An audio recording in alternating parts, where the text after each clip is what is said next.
نحمدہ و نصلی علی رسولہ الکریم اما بعد فاعوذ باللہ من الشیطان الرجیم بسم اللہ الرحمن الرحیم رب اشرح لی صدری ویسر لی امری واحلل عقدۃ من لسانی یفقہوا قولی۔ بسم اللہ الرحمن الرحیم۔ سورۃ طٰہٰ، آیت نمبر 1۔ طٰہٰ، لفظ طٰہٰ کے بارے میں اہل علم کے مختلف اقوال ہیں۔ ان میں سے ایک قول یہ ہے کہ یہ اللہ کے ناموں میں سے ایک نام ہے۔ ایک دوسرا قول یہ ہے کہ نبی کریم صلی اللہ علیہ وسلم کا ایک نام ہے، اور اکثر مفسرین کا یہ قول نقل کیا گیا ہے کہ یہ یا رجل یعنی اے شخص کے معنی میں ہے، اور اس سے مراد نبی کریم صلی اللہ علیہ وسلم کی ذات گرامی ہے۔ بعض مفسرین نے فرمایا کہ یہ ان حروف مقطعات میں سے ہے جو مختلف صورتوں کے شروع میں آئے ہیں، اور ان کے ٹھیک ٹھیک معنی اللہ سبحانہ تعالیٰ کے سوا کوئی نہیں جانتا۔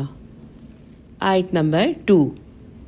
ما انزلنا علیک القرآن لتشقی، ہم نے آپ صلی اللہ علیہ وسلم پر قرآن اس لیے نازل نہیں کیا کہ آپ صلی اللہ علیہ وسلم مشقت میں پڑیں۔ آپ صلی اللہ علیہ وسلم پر جب نبوت کی ذمہ داری ڈالی گئی تو آپ کے دل میں مسلمانوں کی خیر خواہی اور ہمدردی کا بھی جذبہ ڈالا گیا، تو آپ پریشان اور غمخوار رہتے کہ یہ لوگ پیغام کو سن کر اس پر عمل کیوں نہیں کرتے۔ تو یہاں فرمایا جا رہا ہے کہ آپ صلی اللہ علیہ وسلم اس کے لیے پریشان نہ ہوں۔ آپ کی ذمہ داری صرف پیغام پہنچا دینے کی حد تک ہے۔ اگر یہ لوگ ایمان نہیں لا رہے تو آپ ان کے پیچھے خود کو ہلکا نہ کریں۔ اور یہی مضمون اس سے پہلے سورہ الکہف میں اس طرح آ چکا ہے، آیت نمبر 6 میں۔ تو اے نبی صلی اللہ علیہ وسلم، آپ شاید اپنے آپ کو غم سے ہلاک کر لیں گے ان کے پیچھے اگر وہ ایمان نہ لائے اس بات یعنی قرآن پر۔ اور اسی طرح سورہ الشعراء میں بھی فرمایا گیا آیت نمبر 3 میں کہ شاید آپ صلی اللہ علیہ وسلم ہلاک کر دیں اپنے آپ کو اس وجہ سے کہ وہ ایمان نہیں لا رہے۔ یہ اس آیت کا ایک مفہوم ہے، اور اس کے علاوہ ایک اور قول بھی ہے کہ بعض روایات سے معلوم ہوتا ہے کہ حضور صلی اللہ علیہ وسلم شروع میں ساری رات جاگ کر اللہ تعالیٰ کی عبادت فرماتے تھے، یہاں تک کہ آپ کے پاؤں سوج جاتے تھے۔ اس آیت نے ارشاد فرمایا کہ آپ کو اتنی تکلیف اٹھانے کی ضرورت نہیں ہے۔ چنانچہ اس آیت کے نزول کے بعد آپ نے رات کے شروع حصے میں سونا اور آخری حصے میں عبادت کرنا شروع کر دیا۔ اور ایک قول یہ ہے کہ جب قرآن پر عمل حضور صلی اللہ علیہ وسلم نے اور آپ صلی اللہ علیہ وسلم کے صحابہ نے شروع کر دیا تو مشرکین کہنے لگے یہ لوگ تو اچھی خاصی مصیبت میں پڑ گئے۔ اس پر اللہ تعالیٰ نے یہ آیت اتاری کہ یہ پاک قرآن تمہیں مشقت میں ڈالنے کے لیے نہیں اترا، بلکہ یہ نیکیاں کمانے کے لیے اترا ہے۔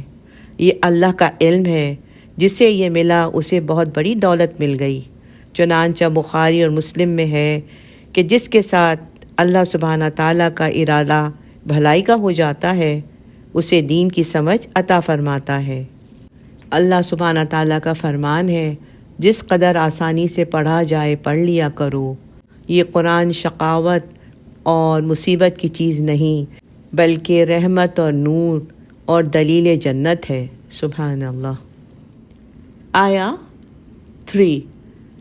إِلَّا تَذْكِرَةً لِمَن يَخْشَىٰ، یہ تو صرف نصیحت ہے اس کے لیے جو ڈرتا ہے، یعنی جن لوگوں کے دلوں میں کچھ اللہ سبحانہ تعالیٰ کا خوف ہے تو ان کے لیے یہ نصیحت ہے۔ یہ قرآن کریم جو اللہ سبحانہ تعالیٰ نے نازل کیا ہے حضور صلی اللہ علیہ وسلم پر، یہ مصیبت کا سبب نہیں ہے بلکہ یہ تو اللہ سے ڈرنے والوں کے لیے اپنی آیتوں میں وعظ اور نصیحت لیے ہوئے ہے تاکہ وہ اس سے فائدہ حاصل کرتے ہوئے خلوص نیت کے ساتھ اللہ کی بندگی کریں اور اس کی راہ میں کفار اور مشرکین کی جانب سے جو بھی تکلیف پہنچے اسے خندہ پیشانی کے ساتھ برداشت کریں۔ سبحان اللہ۔ قرآن کریم اللہ کی طرف سے ہدایت اور رحمت ہے۔ اسے سن کر اللہ کے نیک بندے حلال اور حرام سے واقف ہو جاتے ہیں اور اپنے دونوں جہان کو سنبھال لیتے ہیں۔ آیت نمبر 4۔ تنزیلا ممن خلق الارض والسماوات العلی، اور یہ اس اللہ کا نازل کردہ ہے جس نے زمین اور اونچے آسمانوں کو پیدا کیا ہے۔ اس آیت میں قرآن کریم کی عظمت اور شان کو بیان کیا گیا ہے کہ اے میرے نبی صلی اللہ علیہ وسلم، یہ قرآن آپ پر آپ کے رب کی جانب سے نازل ہوا ہے جس نے زمین اور اونچے آسمان پیدا کیے ہیں۔ مخلوقات میں سے زمین اور آسمان کا بطور خاص اس لیے ذکر کیا ہے کہ بندے اللہ کی ان عظیم مخلوقات کا ہر وقت مشاہدہ کرتے رہتے ہیں۔ آیت نمبر 5۔ الرحمن علی العرش استوى، رحمان جو عرش پر استوا ہے۔ خالق ارض و سما، دنیا اور آخرت میں رحم کرنے والا نہایت مہربان وہ اللہ ہے جو عرش پر مستوی ہے۔ اللہ کی صفت استوا کے بارے میں جانتے ہیں۔ استوا عربی کا لفظ ہے جس کے معنی ہیں سیدھا ہونا، قائم ہونا، قابو پانا، اور بعض اوقات اس کے معنی بیٹھنے کے بھی ہوتے ہیں۔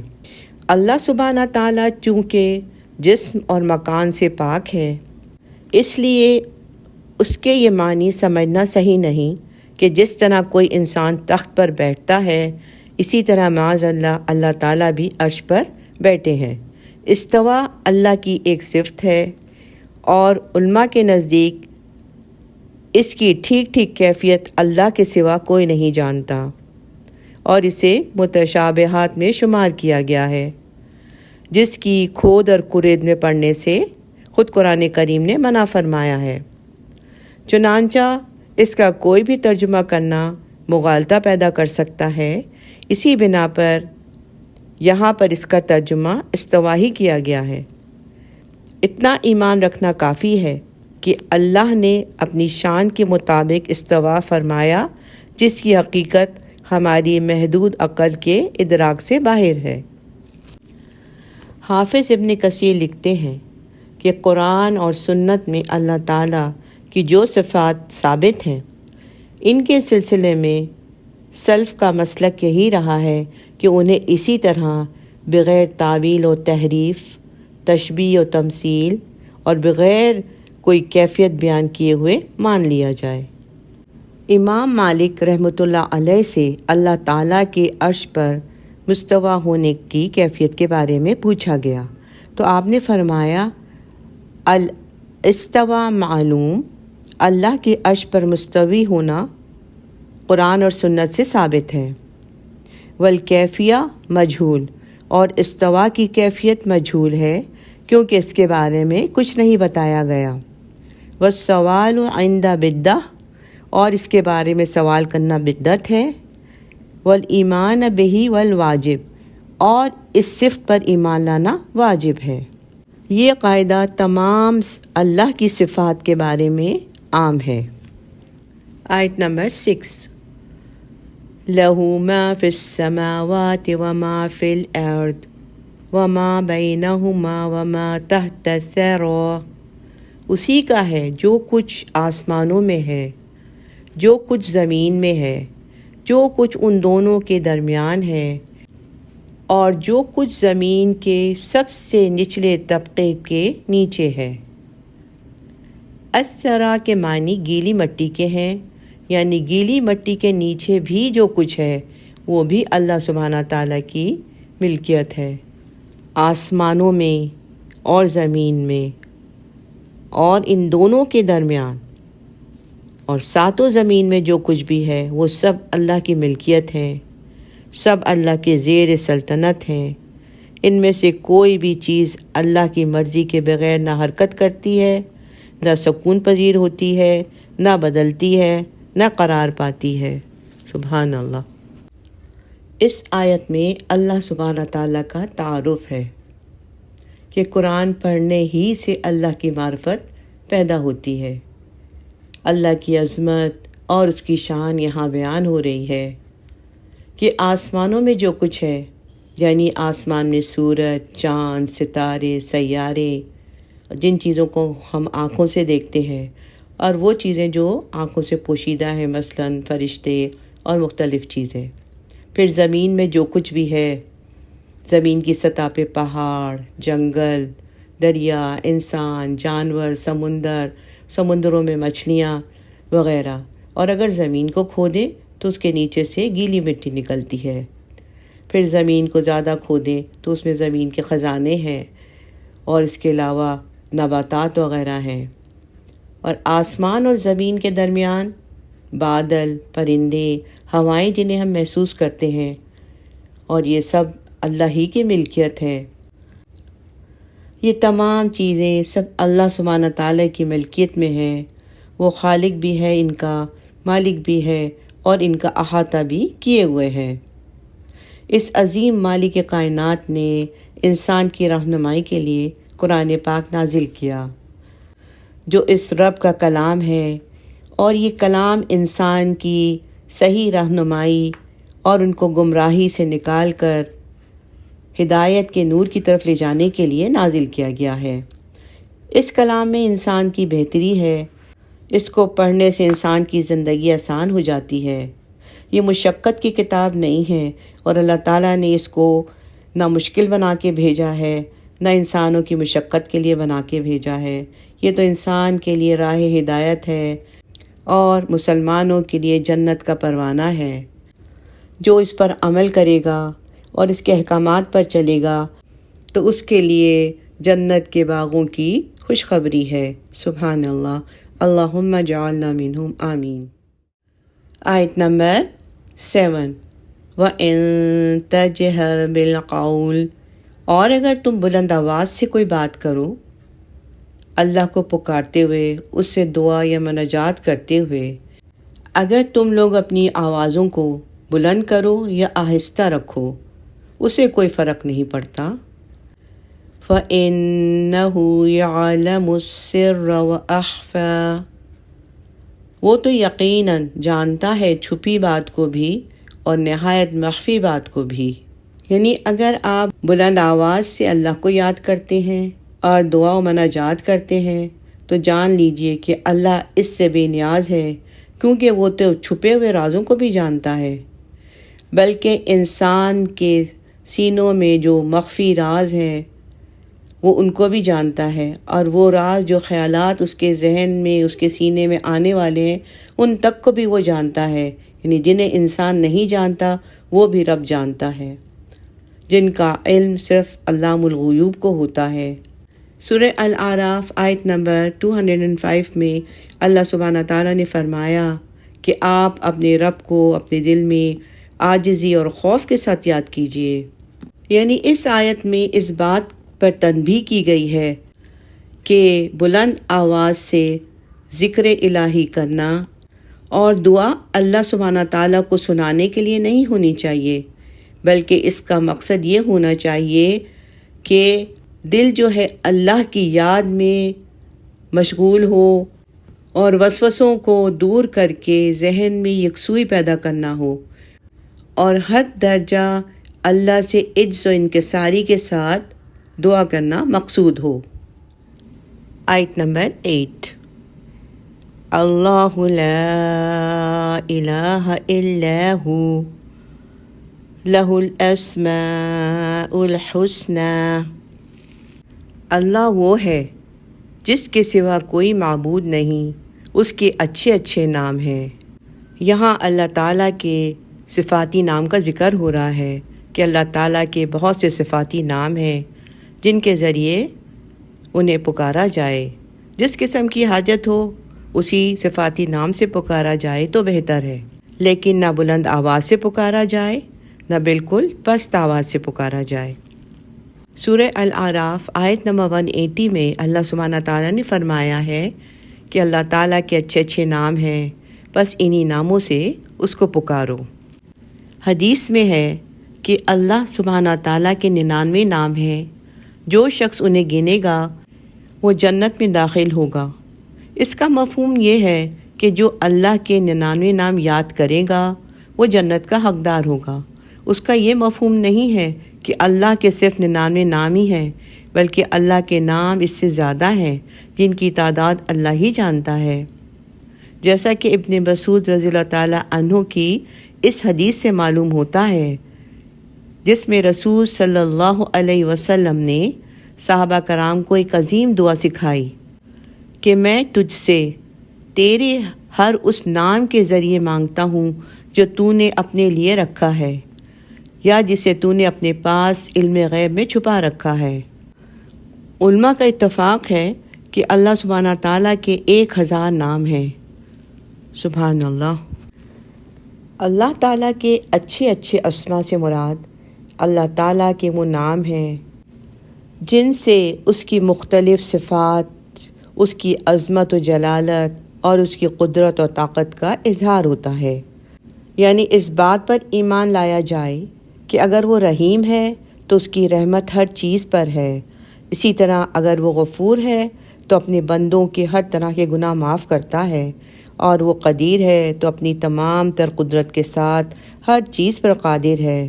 اس کے اسماء الحسنہ میں اس کا کوئی شریک نہیں۔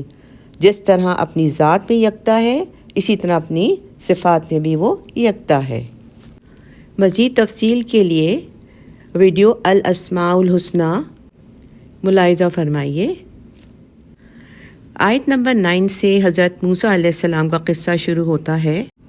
یہ قصہ مختلف انداز سے ہے۔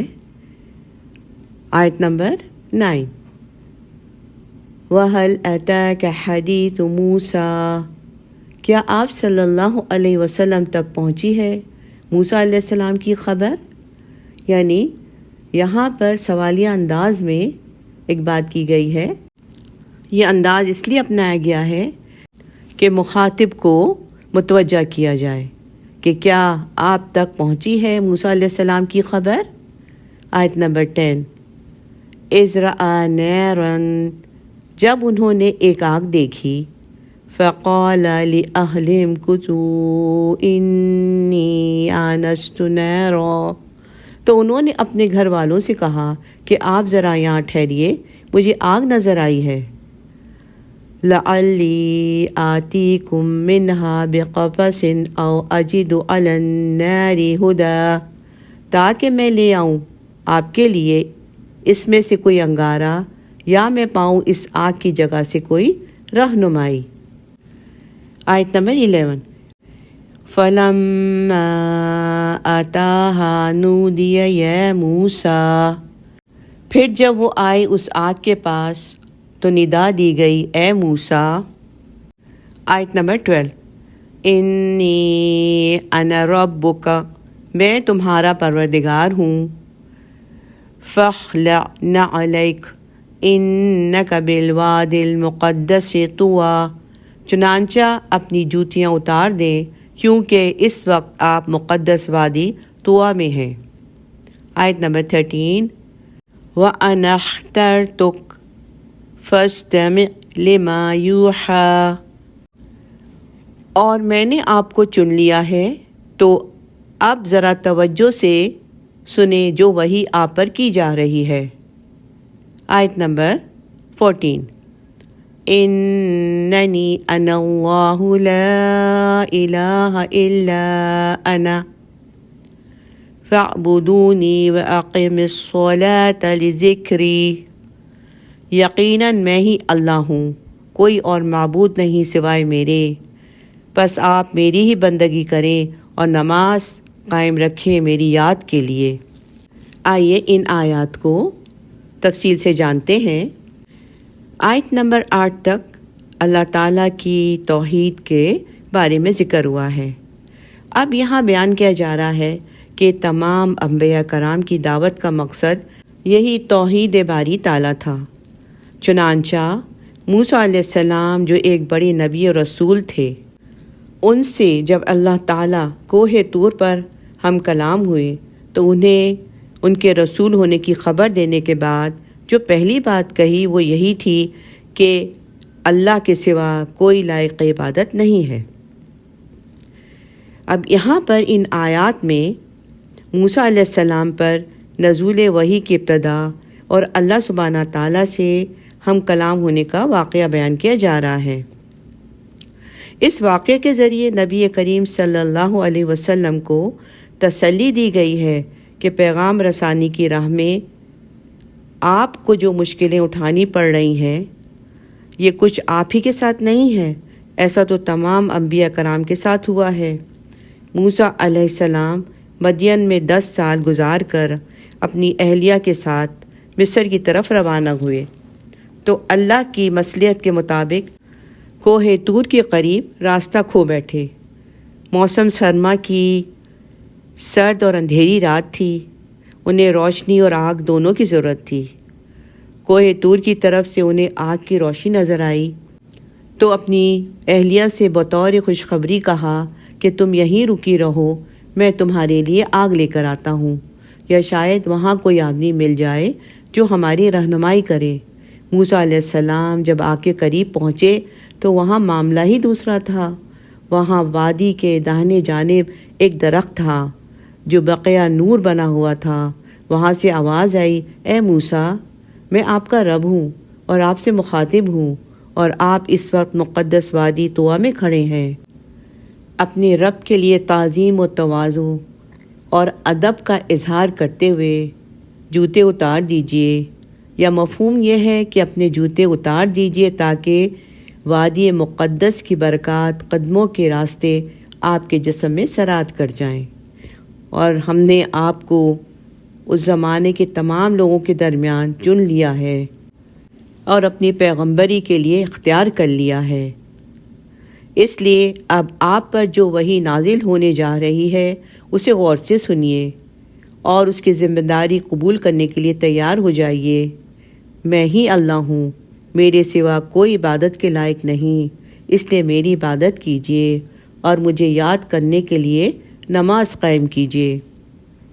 مفسرین لکھتے ہیں یہی وجہ ہے کہ جو نماز نہیں پڑھتا وہ اللہ کو یاد کرنے والا نہیں کہلاتا بلکہ اس کا منکر ہوتا ہے۔ یعنی یہاں پر نماز کی اہمیت کا اندازہ ہوتا ہے کہ نماز پڑھنا اور اس کو قائم کرنا کتنا ضروری ہے، اور جو نماز نہیں پڑھیں گے ان کے لیے کتنی وعید ہے۔ ان آیات میں کوہ طور اور وادی طویٰ کا ذکر ہے۔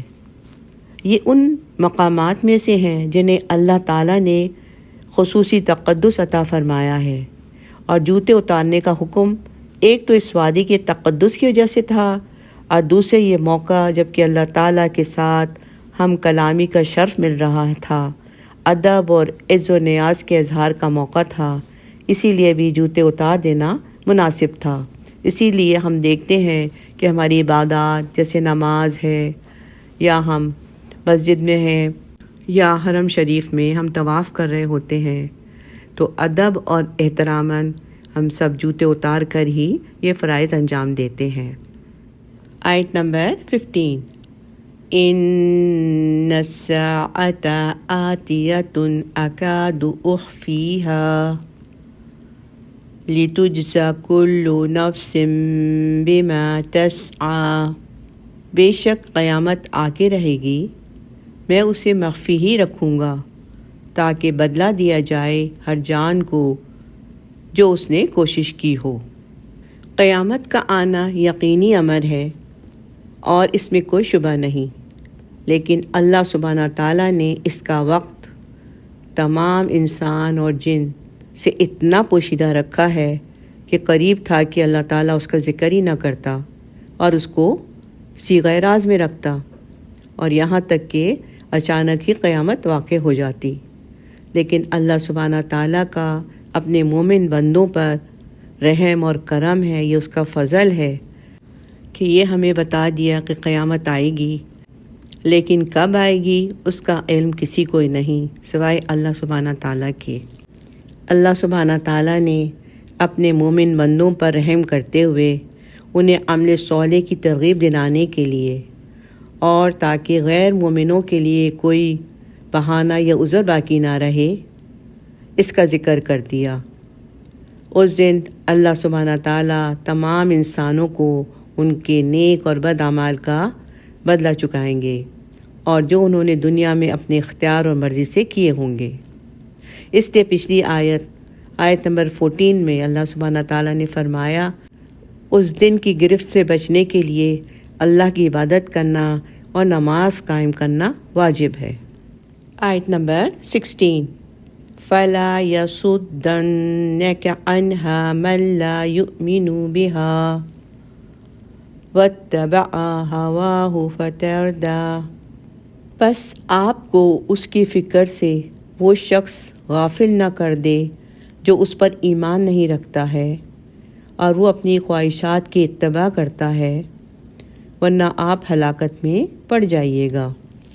اس آیت میں اللہ سبحانہ تعالیٰ موسیٰ علیہ السلام کو نصیحت کر رہے ہیں کہ کہیں ایسا نہ ہو کہ جو لوگ منکرین آخرت ہیں، یعنی وہ لوگ جو آخرت پر ایمان نہیں رکھتے ہیں، جو اپنی خواہشات کے پیچھے بھاگتے ہیں، جن کی زندگی کا مقصد اور مقصود یہ دنیا ہوتی ہے اور اپنی خواہشات کا اتباع کرتے ہیں، کہیں یہ لوگ آپ کو آخرت پر ایمان لانے سے روک نہ دیں۔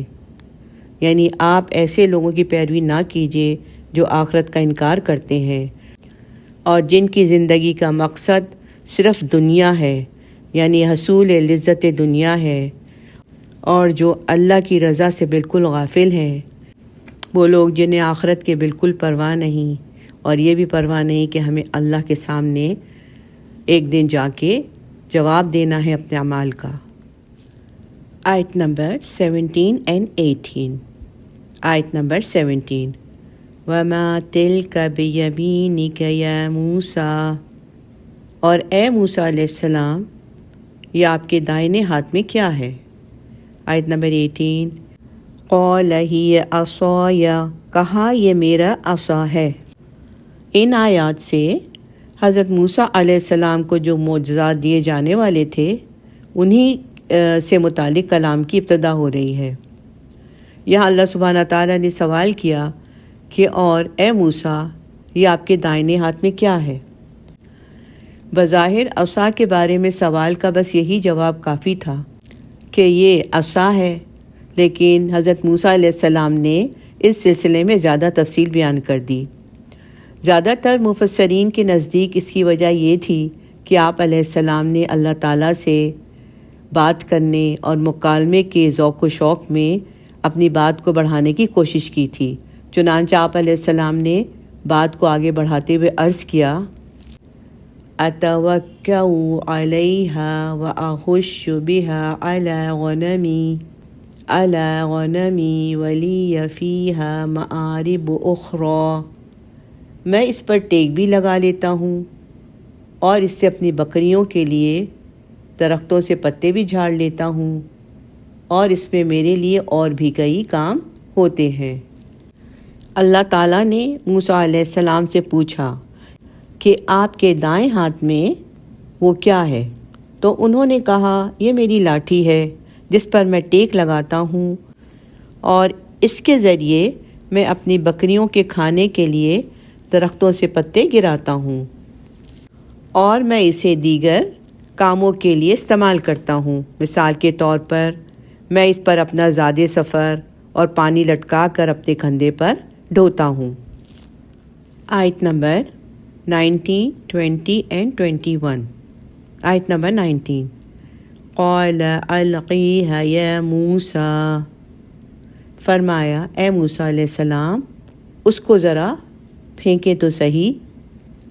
آیت نمبر 20 فَأَلْقَاهَا فَإِذَا هِيَ حَيَّةٌ تَسْعَىٰ، تو انہوں نے اسے پھینک دیا تو وہ دفعتاً ایک سانپ بن گیا دوڑتا ہوا۔ آیت نمبر 21 قَالَ خُذْهَا وَلَا تَخَفْ، فرمایا اس کو پکڑنے اور ڈرے نہیں۔ سنعیدها سیرتها الاولی، ابھی ہم اس کو لوٹا دیں گے اس کی پہلی حالت پر۔ اللہ تعالیٰ نے فرمایا آپ اپنی لاٹھی زمین پر ڈال دیجئے۔ انہوں نے اسے زمین پر ڈال دیا تو اللہ سبحانہ تعالیٰ نے اس کے اوصاف بدل کر اسے ایک لمبے چوڑے مہیب سانپ کی شکل دے دی، یعنی جو لاٹھی تھی وہ سانپ کی شکل اختیار کر دی اس نے، جو تیزی کے ساتھ ڈراؤنی حرکتیں کرنے لگا اور پتھروں کو نگلنے لگا۔ موسیٰ علیہ السلام نے جب اپنی لاٹھی کا یہ حال دیکھا تو ڈر کر بھاگنے لگے۔ اللہ سبحانہ تعالیٰ نے ان سے کہا کہ آپ اسے پکڑ لیجئے اور ڈریے نہیں، ہم اسے پہلے کی طرح لاٹھی بنا دیں گے۔ چنانچہ انہوں نے ایسا ہی کیا، وہ لاٹھی بن گئی جو ان کے ہاتھ میں پہلے سے تھی۔ آیت نمبر 22 and 23۔ آیت نمبر 22۔ وَاضْمُمْ يَدَكَ إِلَى جَنَاحِكَ تَخْرُجْ بَيْضَاءَ مِنْ غَيْرِ سُوءٍ آیَةً أُخْرَى، اور ذرا اپنا ہاتھ ملائیں اپنی بغل کے ساتھ، وہ نکلے گا چمکتا ہوا بغیر کسی بیماری کے، یہ دوسری نشانی ہے۔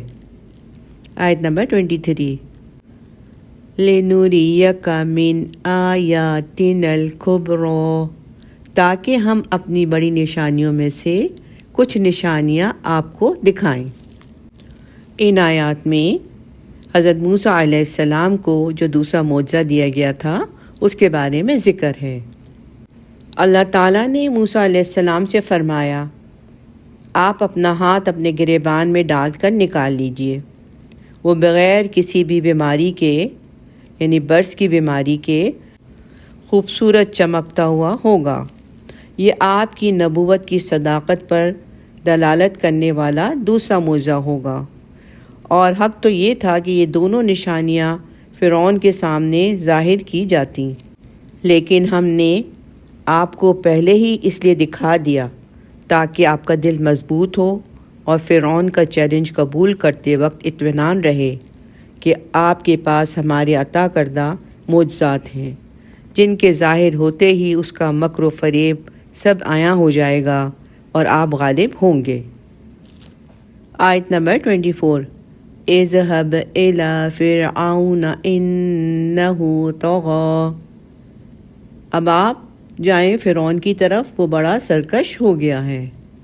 موسیٰ علیہ السلام کو جو دو معجزات دیے گئے ہیں ان کا یہاں پر مقصد بیان ہو رہا ہے کہ اے موسیٰ، معجزات لے کر ہمارے رسول کی حیثیت سے آپ فرعون کے پاس جائیے، وہ اپنی حد سے تجاوز کر کے معبود ہونے کا، یعنی نعوذ باللہ خدا ہونے کا دعویٰ کر بیٹھا ہے، اور اس کی حیثیت اسے یاد دلائیے اور اسے میری عبادت کا حکم دیجیے۔